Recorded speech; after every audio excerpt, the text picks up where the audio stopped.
So again, as a little bit of introduction, and so I can step out from behind the roles, I'm Bill Zimmerman. I'm the Assistant Director for Employer Engagement here at IUP. This is our professional panel series on careers in the media. First of all, I'd like to thank our sponsor, Odyssey. Odyssey is, and please correct me if I'm not pronouncing that right, but that's how I'm reading it. I get a thumbs up from Amy, so we're all good. Again, they were the folks who sponsored our lunch today, so we greatly appreciate that from them.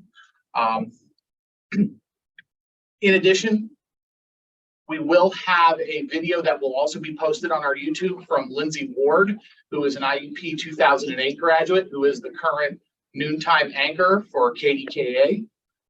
But we also have with us on the line right now, we have Brandon Routerbush from Pixel Lab Studios. We have Matt Philippi from Lily Broadcasting, and we have Amy Monk from Odyssey. I'll get that right. What I'm going to do is I'll have each of you just briefly introduce yourself, tell us a little bit about your organization, and then at that point, I'll throw it open to see if anybody here has questions. Otherwise, I've got some set questions that we can help the conversation roll, but I'm going to do this the way I'm seeing folks on my screen. So we'll start with Matt, who's in my upper left, and we'll go from there. Great. Good morning, everyone. Matt Philippi. I'm currently in Erie, Pennsylvania. Lily Broadcasting is headquartered out of Erie, PA. Here, just in our market, we have 5 television stations, 3 radio stations, plus we do digital advertising. So I am on the advertising and sales side of the business of media. I have a degree in marketing and focus on advertising and consumer behavior.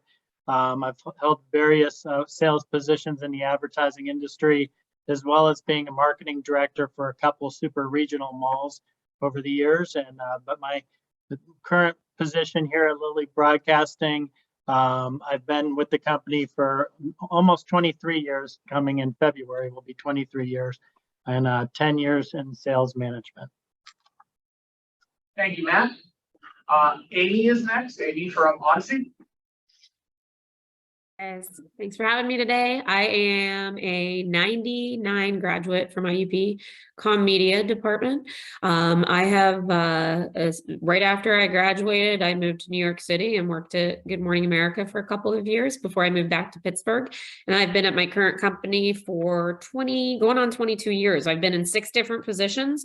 I'm currently the Director of Promotions, Marketing, and Events, which means I get to plan, organize, and have fun at all of the events that our 5 radio stations in Pittsburgh holds. I'm also the Director of Internal Operations. So one of those is a little different than the other.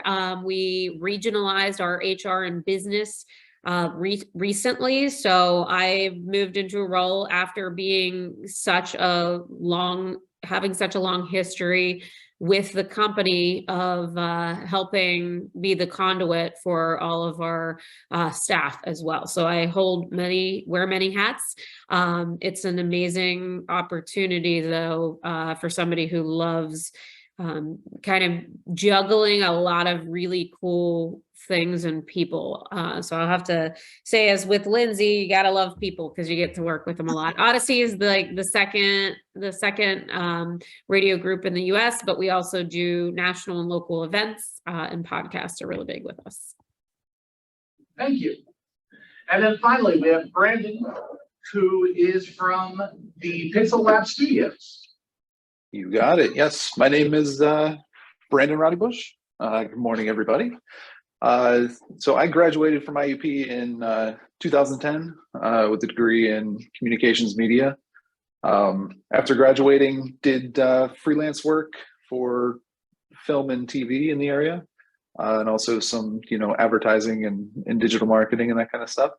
But then went on to found Pixel Lab Studios. So I am the founder and executive producer of that company. We are a full service video production company in Pittsburgh.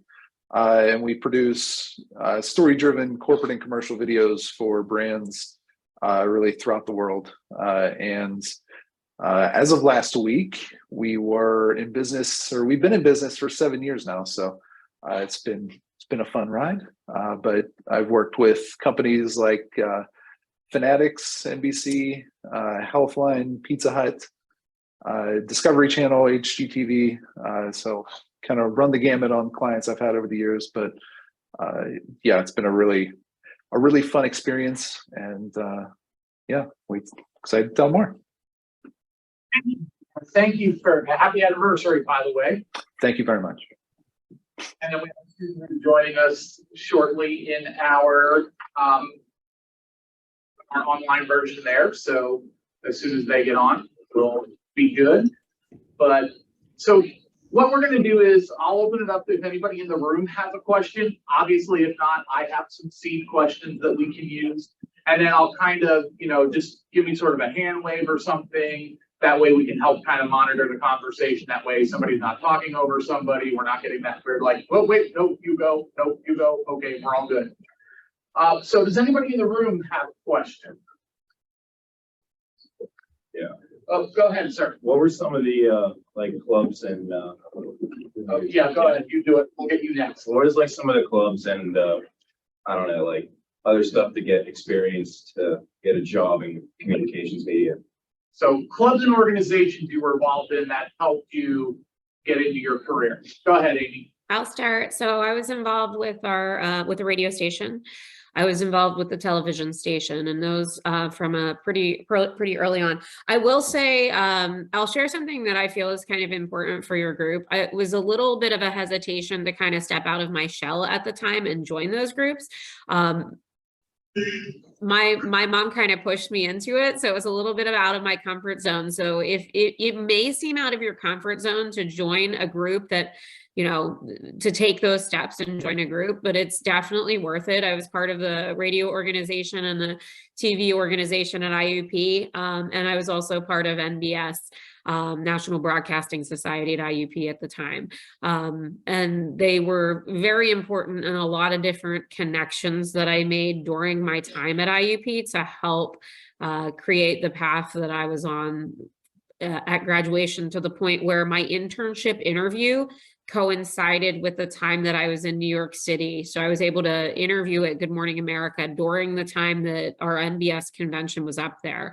You never know how timing can work in your life, and being at the right place at the right time, you got to set yourself up in different groups, and that's going to look different for each of you, but in the different groups that kind of are on the path that you want to take. Yeah. Matt? I see a lot of head nodding, but did you have anything you wanted to add to that? Yeah, when I was, I actually I didn't go to IUP, but I actually worked with a lot of graduates from IUP, both in the sales side and from the camera side. I was involved with the business fraternity that they had at main campus. They also started a nonprofit organization just to help people out in the community. I just wanted to help, and I think that's a big part of being a good salesperson is the willingness to help others do what they do best. So I also was involved in scouting outside of school all the way through high school before I went to college. So I'm sure that had a big impact in my life as well. Excellent. And then Brandon, anything you'd like to add? Yeah, so similar to Amy, I wasn't a part of the radio station, but I was part of the television station. In addition to that, at the time there was a program called the Digital Media Institute, and I was the student director of that, which is kind of an area where students could come and produce their own media content, and through that, I was able to produce a documentary called Road Trip IUP, which I believe still airs on the IUP TV station. But yeah, I took that opportunity, got to travel, and put together an hour-long documentary that went on to win some awards. I got to meet some very cool people, and travel to Texas and a few different areas after the video was produced. But I feel like taking those opportunities and making the most of them is incredibly important, especially when you're young and able to do, take those risks and, create content that you can use later on to show employers, what you're capable of. So, yeah, I think it's incredibly important to get involved and take those opportunities now while you're still in college to, show what you're capable of and, give yourself some work that you're able to show off once you're ready to get out into the workforce. Excellent. Okay. Then we had another question over here. I have a question for Brandon. What were some of the struggles you dealt with starting up your own company? Yeah, so I minored in business while I was at IUP, but it was obviously still a big shock once I actually got it on my own. I was an editor for about 4 years at a different company. So that really taught me a lot about, how a business functions. And I think that's super important coming out of college is, getting experience with another company and learning their processes and workflows to then, see what works and what doesn't work for you and transition that into, your own business if that's what you want to get into. But a lot of the struggles were, obviously the sales process, getting out and talking with people, getting out to networking events. Obviously, you don't immediately start to get phone calls and emails from clients. So it's a lot of grinding early on, building that list of clients. And then, things like learning how finances work and marketing and how to run a business and create workflows and processes. So it's, I would say it's not something that came naturally to me early on. The first year or two was definitely a struggle. But I felt like I learned a lot coming out of this first 2 years that, really set me up for success. And, I'm appreciative of the opportunities I've gotten along the way. But yeah, it is really a grind for the first 3 or 4 years for sure. So just be cognizant of that while you're doing it and, try to learn as much as you can along the way. Great, thank you. Other questions? If not, I've got mine. So, well, let's kind of using that example that we had from Brandon, I guess for Matt and Amy, what were some maybe early career struggles or other things that were maybe challenging when you were first starting out and first getting into media? Go ahead, Matt.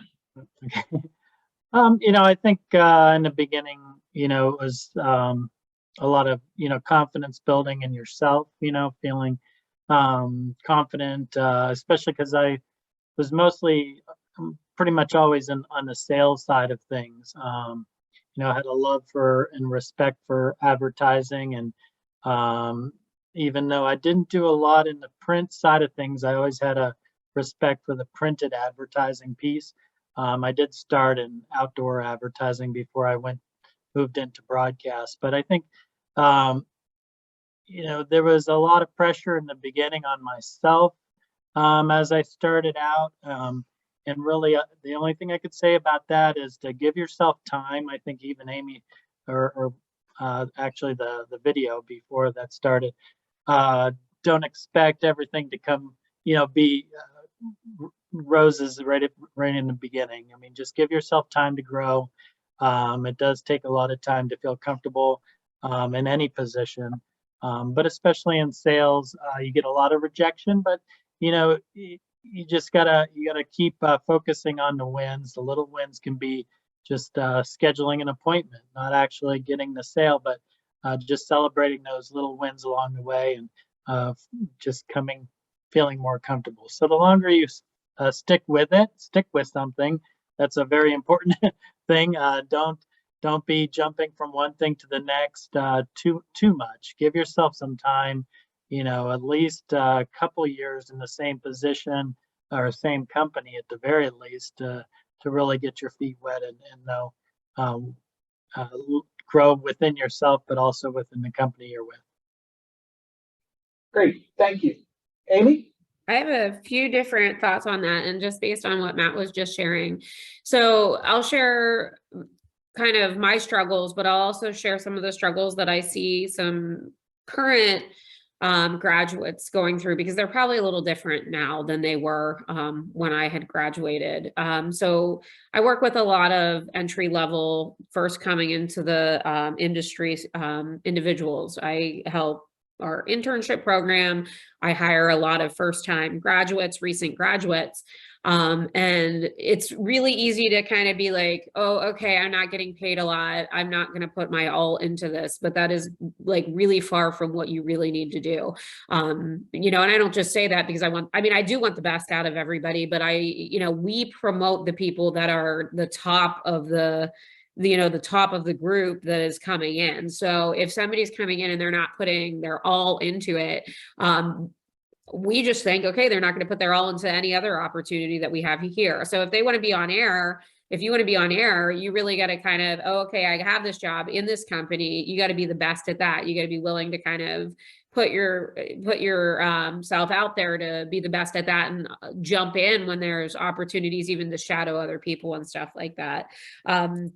When I was a recent grad, I will say that, it was probably a little bit more difficult for me to have respect for those who had been there longer than I did. You like to, sometimes it's easy to think like, what everything coming into a role. I like to look at individuals in your spot as like resources of information and looking at things the way that I might not. So, it's mutual respect both ways. Just, wanting to advance faster than I did in my first job. I mean, I was very fortunate to have an amazing first job. I was there for 2 years before I decided to relocate back to Pittsburgh. And I was on a path of advancement there. I realized I kind of wanted to be closer to Pittsburgh at the time, but it's easy to think, because you're younger, it's easy to think that it's like dragging. Like I was there for 2 years and I felt like I wasn't advancing quickly, which is kind of laughable.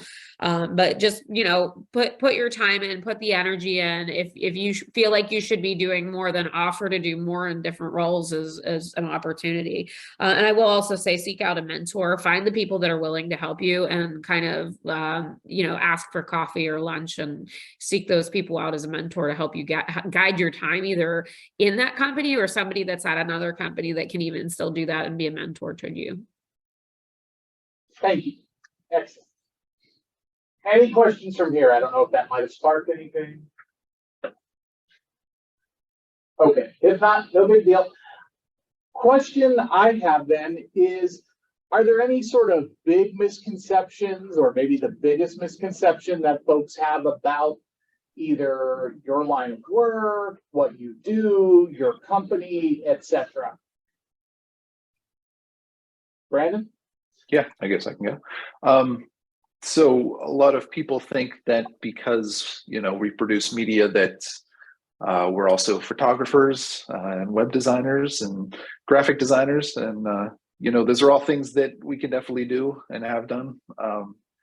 But early on, I really decided that I wanted to serve a niche in the marketing field instead of doing it all. And I think that especially was a good idea because we were such a small team early on, and we still are.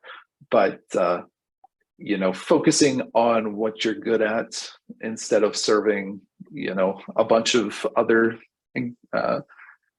serving clients in a way that, best serves them, I think makes the most sense. And it's easier sales wise to speak to those clients directly that are able to hear your message, and you're able to speak to them effectively because that certain section that they actually need more so than if we were video photographers, web designers, graphic designers. So I think that's definitely the biggest misconception that I typically hear a lot is, you do video, so you can definitely, design my website and create my logo and all that kind of stuff. But yeah, I think if you're starting your own business, don't expect to find success in all of those areas.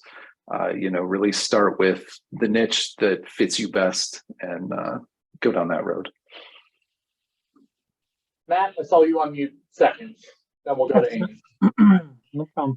Yeah, there's a couple things, one from the sales side and then from the broadcast industry side. I mean, some misconceptions about sales is, you have to be super outgoing.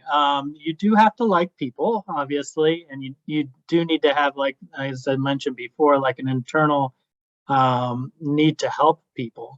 I think that's more important than being even outgoing. It takes a lot of different personalities to build a successful sales team. So if you end up going the sales route and you see yourself in a group of salespeople, don't immediately compare yourself. Like, I need to be exactly like that person. And it takes a mixture of personalities to make a sales team work. Not everybody gets along with everybody. And another big misconception about sales is that you have to be a good liar. Actually, you got to be very, very truthful and honest all the time. People see right through when you're not telling the truth, and you'll never become a good salesperson that way. The other thing about the broadcast industry is, they've been calling for our death now, I think, for since movies and VCR tapes came out. I don't know if you guys even know what VCR tapes are. But there's always some new exciting medium that's always coming out, the new shiny object. And I can tell you that, broadcast on the television side, that's primarily where our money comes from, although we have radio stations as well. It's going to be around for years to come. And yes, it's evolving, things are changing, and there's going to be new ways that we sell advertising in the broadcast industry. But still, everybody's tuning into television for their local news. They're tuning in for the big sporting events and their favorite programming. So we have a bright future ahead of us. Amy? Sure. So I'll share a couple of cliches and the kind of the ways around them. You don't make money a lot in media if you entry level on the air.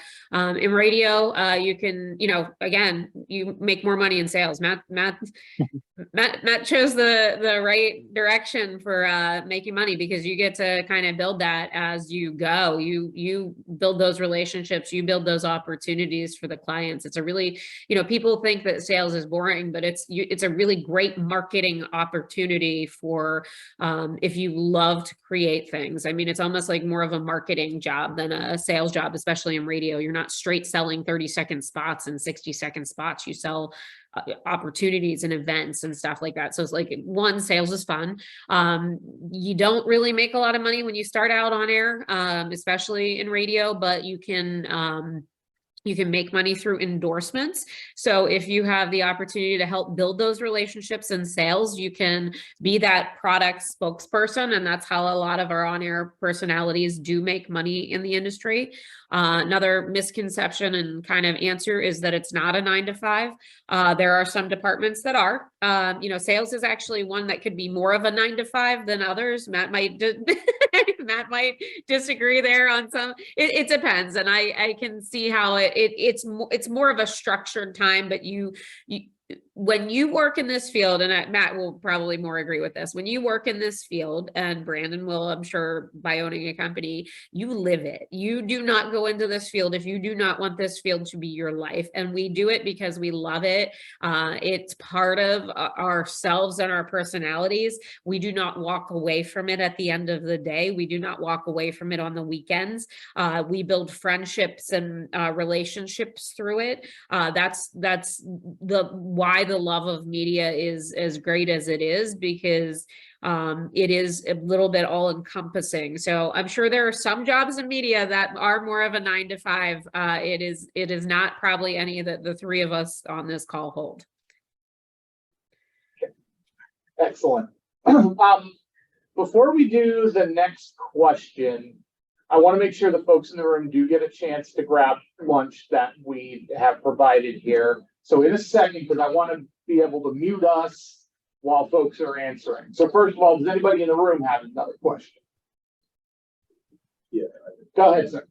So when you're looking at like college interns or like guys fresh out of college, like when they go to resume, like what are like positives and negatives that like you see on resumes that like you'd rather hire a certain person over another when they like either come out of college or are looking for an internship?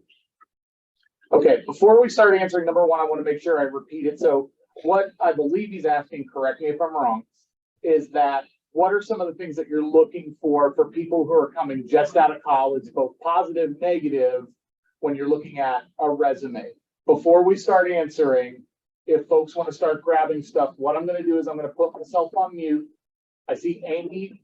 I saw Amy kind of unmute first, so I'll go Amy, then we'll go Matt, and then we'll come to Brandon for kind of final thoughts. That way, in case we're still muted while people are moving around. But let me mute, then go ahead, Amy. Okay. All right, so I will say positive and negatives for resumes. I look for activity.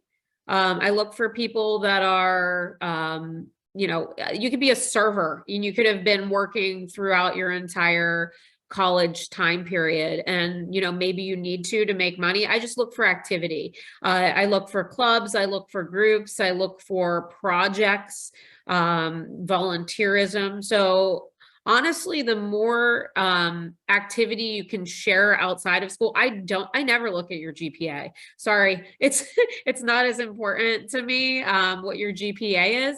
But just being able to see that you were able to spend your time at school outside of just some of the you know, classes and you know, free time that you have, just making sure that there's some activity in there.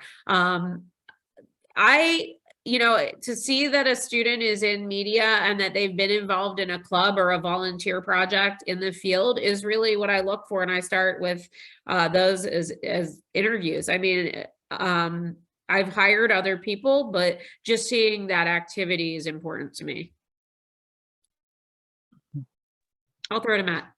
Thank you. Yeah, I'd say, you know, a big red flag for me would be to see a lot of jumping around and not being real focused in one area or another. I mean, you could have multiple positions as long as there's some focus there. And yeah, it is more appealing to see on a resume something that, you know, aligns with what we do, so that they showed some interest somewhere, whether they're involved with a radio station at the college or outside of the school, or TV or what have you. But maybe events oriented planners, any kind of sales experience is a plus, especially on hiring on the sales side. So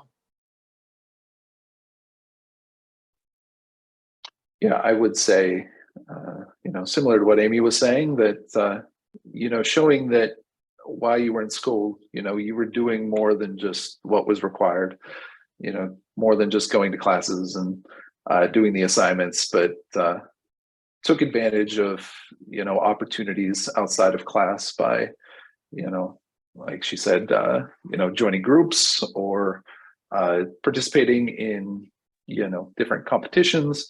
And also just having samples of work that you can show that are similar to, you know, the kind of content that we would produce, in that, you know how to tell a story. I think more than just knowing the technical aspects of producing a video, you know, you're able to understand what storytelling is and how to tell a story that's effective.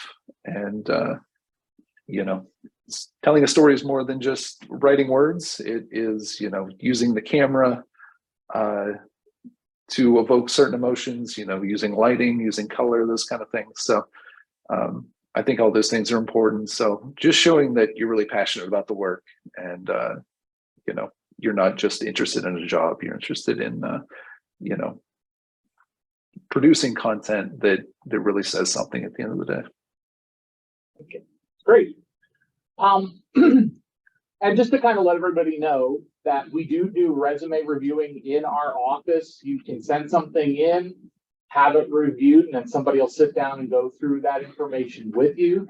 You can have somebody sit down and go through that with you even before you write one. So great opportunity to take advantage of our services Is that there. available online? You can send it in online, and then they can have somebody, we'll do virtual meetings as well as do in person. Yep.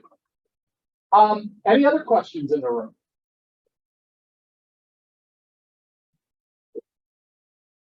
Okay, if not, I have one because we're probably get about maybe two or so more in. How has, because it's changed everything, it's changed what everybody's done. So how have the events of the last 2 years kind of changed the way either you work, your company works, etc.? Go ahead, Amy. Sure. This was a big one for us.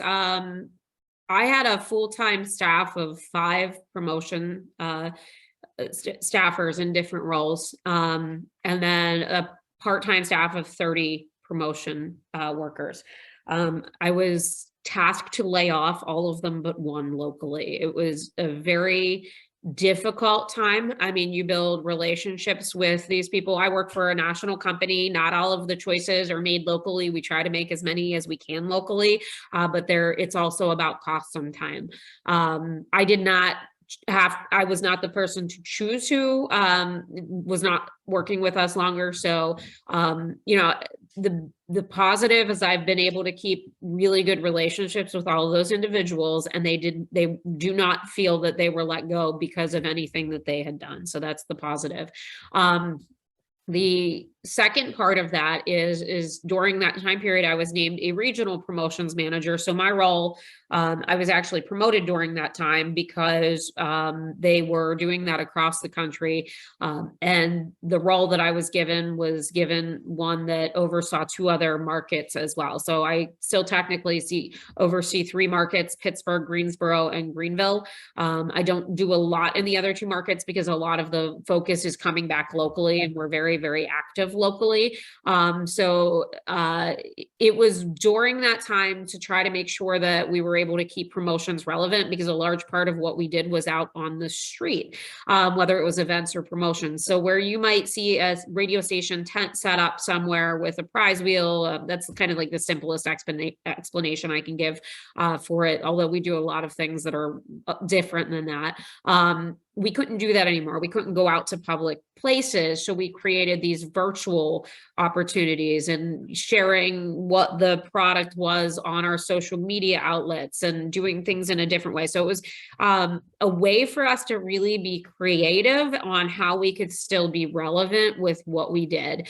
We were giving away things like downloaded movies versus like the actual items, and just trying to stay as relevant as possible in people's lives. And then our on-air personalities were doing the same. They were working from home, so they'd tell their stories as to working from home and what life was like in that way. So yeah, absolutely changed. Those are kind of some of the bigger examples of how it changed in my world.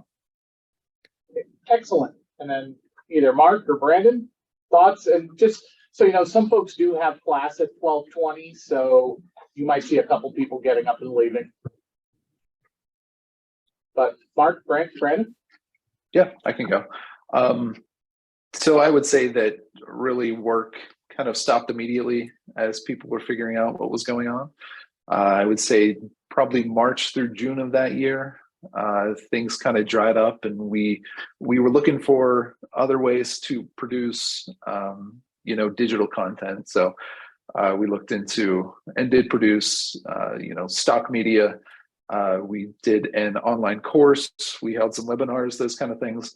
But really, once June hit, companies started realizing that they still needed to get their message out, because obviously there were no conferences, there was no really networking events or in-person sales meetings. So companies realized that video was really the only way to get their message out at the time. So we actually were incredibly busy through that rest of the year. And we picked up a lot of new clients through that because of the limited availability of people to get out into the community and actually speak to other people. So it was a great motivator for companies to actually start investing in video and taking it a little more seriously. So that changed our business quite a lot. I would say one of the other things that I've seen on the rise is virtual shoots. And I've done quite a bit of these this year where companies from, I've got a lot of companies from the UK. I got a company from Australia a few weeks ago, places outside of Pennsylvania who need to, capture footage or interviews or whatever from Pittsburgh, but don't want to send a crew. So we would go in and set up and send them a feed of the camera, and a director would, direct the shoots virtually, and we would turn around and send off the footage afterwards. But these virtual shoots, I feel like are a more cost-effective way for companies to come out now that we're kind of getting out of the pandemic. They're realizing that instead of sending an entire crew across the country, that it's easier just to team up with a local company and shoot content virtually. So that is one way that things have changed quite a bit, is getting more opportunities for companies outside of just this Western Pennsylvania area to shoot content. Great. Matt? Yeah, in marketing, differentiating you from that business from another business is important. That's the same way with salespeople. I mean, we went into 2020 and we were all working remotely, and we had to, obviously, for a certain amount of time, and you kind of get used to that environment and doing things that way. But really, the successful people were the ones that were mixing that up a little bit. And as things opened up, it's now making sure that you're in front of people as much as you can be, because it's a lot easier to start that conversation, to build that trust if you're right there. It's also harder for them to say no to you right there, as opposed to, with a phone call, or even on a Zoom call. You get to know the people a little bit better. You get to know, what their challenges are, and that's all a part of, listening to what their needs are and trying to find a solution to their needs. And that's what we do, and on the advertising side, and presenting them what makes them different. Things have changed a lot on their end. So, making sure people know what they have available, and how they operate, how they do business today, as opposed to how they used to do business. We incorporate all that information into our commercials, and also into how we just do business directly from salesperson to business owner.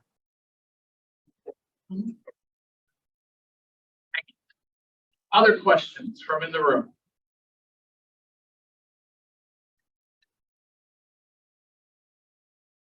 Okay.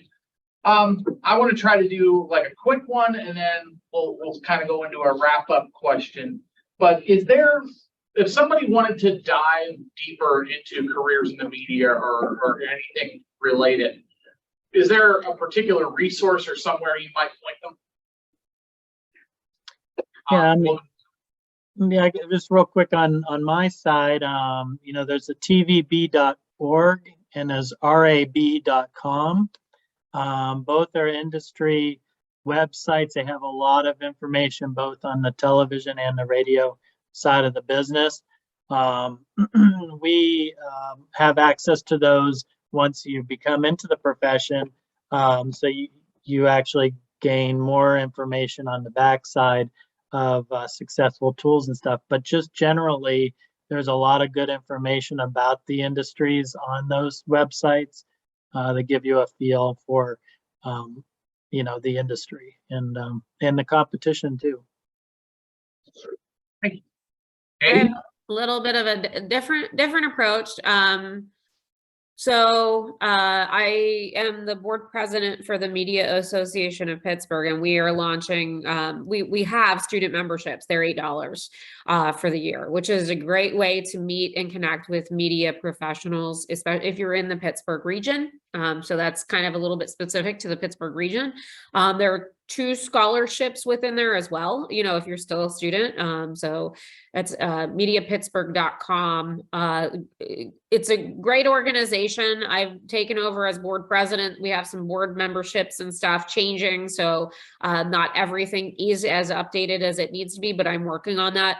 The other thing I'm working on is any new student members that we have that come in, we're giving them a 20-minute Zoom opportunity to connect with somebody that serves on the board or is a member of Media Association of Pittsburgh, just as a one-on-one, just to be able to help that. I do that on my own. Anybody that reaches out to me, I always set up Zooms to connect, to learn more about what you want to do if you want to work in radio.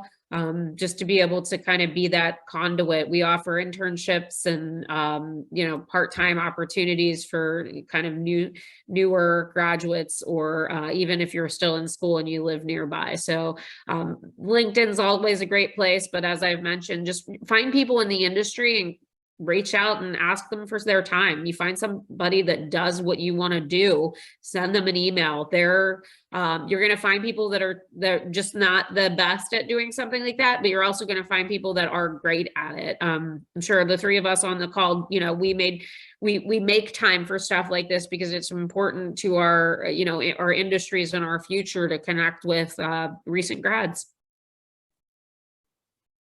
Thank you. And Brandon, any other resource?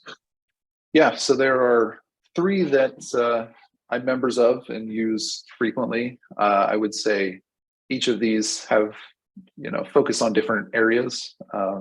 If you're interested in really the marketing side of things, and, you know, going back to how to tell a story and how to reach an audience, I would say HubSpot Academy is a really great resource. They have a ton of online courses that you can take and get certifications in.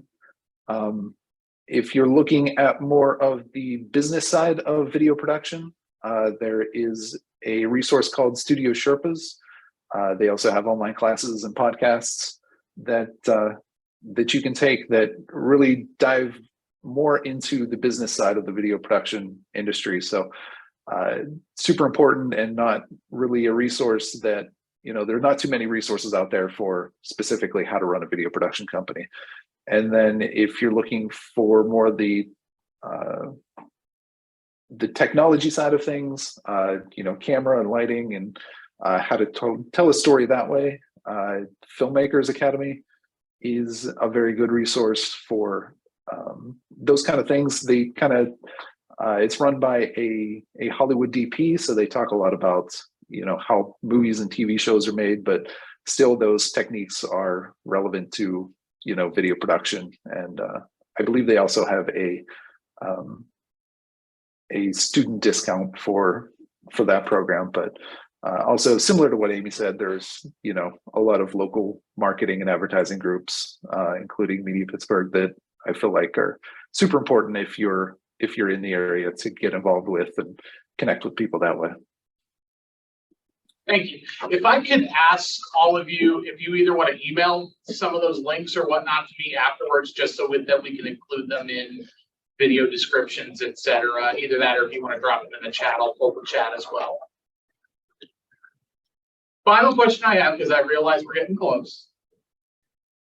And this is something that we typically ask all of the folks that we do these with. What's that one piece of practical advice that you could give somebody who's just starting out in media or in whatever industry, whatever we ask it, at least usually whatever industry. In this specific case, what would you ask that person who's just starting out, or what would you advise that person to do if they're just starting out in media?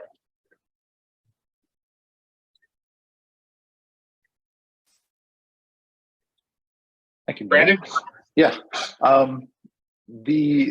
The thing that I always tell students coming out of college is, and we've talked about it a lot today, but really this business is all about who you know. and making those connections. So I would say make it a priority to get out to networking events, volunteer your services early on, just to build a portfolio of work, create a solid LinkedIn profile, and, start reaching out to people who are decision makers within companies that, either you want to work with or, people that you want to build a rapport with to maybe, be a client some point down the road. But I think it's especially important if you're going to be an entrepreneur to make those connections and set yourself up for success that way. I've talked to a lot of students, and I feel like it's always impressive when someone is willing to reach out and introduce themselves and wants to learn more about the industry and how to get into it. So definitely networking and setting up a solid list of people that you can reach out to if you need some advice or a mentor down the road. So Thanks, Brandon. Amy, next, and then we'll let Matt have the final word. Yep. Don't be afraid to be yourself. You don't want to try to fit into a company that's not your fit. If you find that you're trying too hard during an interview or not feeling the vibe that fits you at the place, it probably won't for a longer term job. Because you only asked for one, I'll do that. I can give you a million pieces of advice though, but I shared my email with the group too. You guys are welcome to reach out to me and connect with me on Zoom for other, longer discussions one-on-one too. Excellent. Thank you for that. Matt? Yeah, just say, put yourself out there, show interest. There's a lot of, if you are applying for a business, there's so much information that's out there on that business on their own website. So, there's a lot to ask in an interview, but you should at least know the basics about a business and know, the different things that they're involved in. And those things that are what we would call the low-hanging fruit, you should know. So for example, if you were coming here to interview, you should at least go to our website and know what other businesses we have, and who we're up against, who our competition is, and that we actually have radio stations, and that, for example, that we're the NBC affiliate, we're the CBS affiliate, we're the CW, we're the MeTV, that sort of thing. So those basic things you should kind of have covered and have a good feel of before you go in, because we would expect you to at least do a little bit of homework before your first interview. Thank you, Matt. With that, I just want to again thank our panelists, Matt, Amy, Brandon, for their time today. Thank you guys for coming. No, you're very welcome. I also, again, want to thank Odyssey for sponsoring today's lunch. Again, we appreciate that very much. Thank you. And I also want to thank the Brothers of Sig Chi, who were here and were our program partner for this event.